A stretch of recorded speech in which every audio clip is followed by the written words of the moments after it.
Eh bien bonsoir à tous, j'espère que vous allez bien. Alors, de mon côté, ça va plutôt pas mal. Écoutez, pour aujourd'hui on aurait pu prendre de très très belles ventes. Je n'ai juste pas respecté mon plan, tout simplement je devais juste suivre la tendance baissière directement en H1.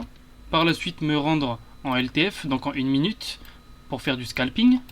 Repérer durant les 30 premières minutes de la session, de 16h30 à 17h, un plus haut avec un plus bas. Ici on voit qu'on a un MSS qui a été break. Juste ici on a un MSS, hop.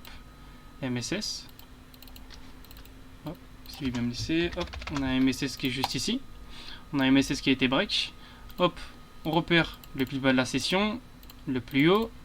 On prend le retracement du Fibonacci, sur le plus haut et le plus bas du corps. On prend directement une vente.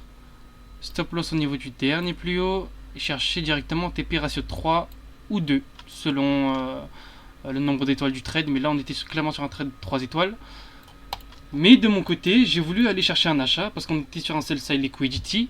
On avait directement un OB à venir chercher ici. On avait pas mal de poches de liquidité à venir prendre. Donc pour moi, on était clairement sur une tendance haussière. Mais ce que je n'ai pas remarqué, et j'ai été un peu bête là-dessus, c'est que certes, on aurait pu exploser les TP ce soir sur le trade directement. Mais quand je repars en HTF, on n'a pas de mèche bullish. On n'a aucun corps bullish. C'est-à-dire que le marché, il fait que chuter.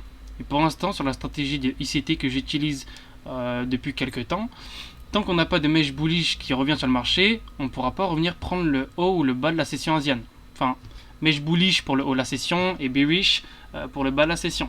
Mais là, vu qu'on a break le bas de la session asienne, si par exemple cette bougie de 18h là se close à l'achat, c'est-à-dire que là elle reste comme ça, par exemple c'est une bougie englobante à l'achat en bullish, tout simplement, je pense qu'on peut venir aller chercher directement des achats avec son TP sur les VG, soit sur le B, soit sur le haut de la session asienne.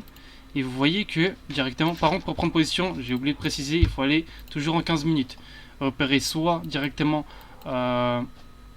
s'il y a des FVG, bah là comme par exemple une FVG ici, on peut prendre position sur les 0,50 directement de l'FVG. Hop, on voit ici que si le marché se close au-dessus, on pourrait peut-être prendre un achat ici avec un stop loss du dernier plus bas, aller chercher sur le MSS, les 0,50 de l'FVG qui est ici, les 0,50 de la session asienne, soit l'OB ou soit la session, le haut de la session asienne, pardon. Donc on a beaucoup de choses à revenir prendre par le haut. Tant que j'ai toujours pas mon billet haussier en H1, c'est-à-dire une mèche bullish, enfin un corps bullish, je ne serai pas acheteur au niveau du marché du gold.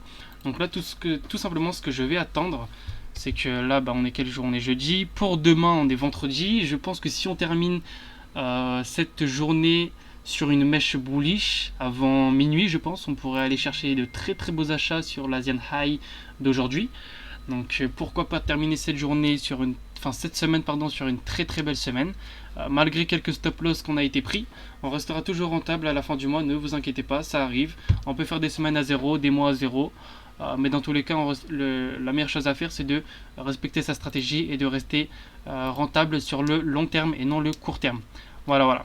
Donc si vous avez des questions, n'hésitez pas à les poser directement dans les commentaires, j'y répondrai personnellement. Si vous faites partie du groupe Premium, n'hésitez pas à m'envoyer un petit message sur le Telegram directement, vous avez mon MP dans la bio, dans la description directement. N'hésitez pas à vous abonner, à liker cette vidéo et à la partager directement si ça peut vous aider. Donc merci à tous de m'avoir écouté et on se retrouve demain pour un nouveau récapitulatif de la journée.